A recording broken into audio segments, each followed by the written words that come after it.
सर्वांना मी आज सगळ्यांसमोर मी आज बोलतो, जेव्हा जेव्हा फिटिंग वरती कुठलंही संकट आलं, मग ते कुठल्या कामगाराचा ट्रान्सफरचा विषय असो किंवा काय, तर ते भांडायच्या मॅनेजमेंटबरोबर. कदाचित तुम्हाला माहिती नसेल, आम्ही वर जायचो, मी मनीष जोरे, आम्हाला विचारून तेव्हा तो कोणी असू दे,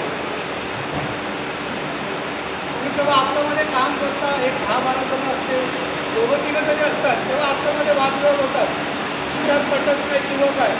तर तेव्हा त्यांना कळते की बाबा आम्ही कोणी चाललं आहे, ट्रान्सफरमध्ये तर तो त्याच्याबरोबर माझं भांडण जरी असो किंवा काही असो, ते सगळं विषय साईडला ते नाही देवा, ते कधी आम्हाला बोलायचे पण नाही. चल म्हणून CWM असून दे, डेप्युटी किती मोठे ऑफिसर असू दे, असे आम्ही कितीतरी ट्रान्सफर इकडे थांबवले आहेत.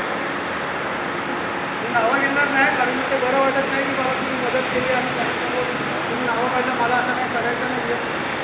पण आता आमचे इकडचे डेप्युटी साहेब, कालूमुक्ती साहेब इकडे आले.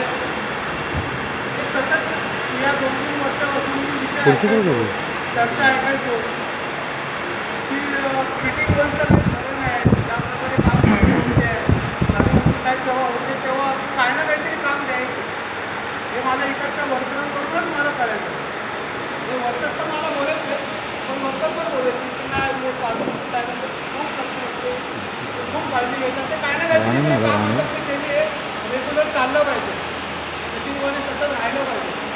साहेब आज आता वर्कअप तर चालले आहे, उद्या आता त्यामुळे मला माहिती चांगलं जर आम्ही चांगलं विचार करू, पण आम्ही तुम्हाला विनंती आहे की ह्या खात्याकडे लक्ष द्या.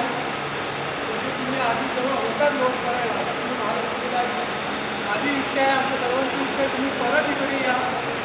जरी तुम्ही तिकडे असाल तरी इकडे लक्ष द्या, ते असेच कामं वाढवा. ते ह्या खात्यावरती कुठलीही अडचण येताना याची तुम्ही काळजी घ्या, अशी माझ्या सर्वांकडून तुम्हाला विनंती आहे. प्लस तसे तुम्ही हे 2 माझे शब्द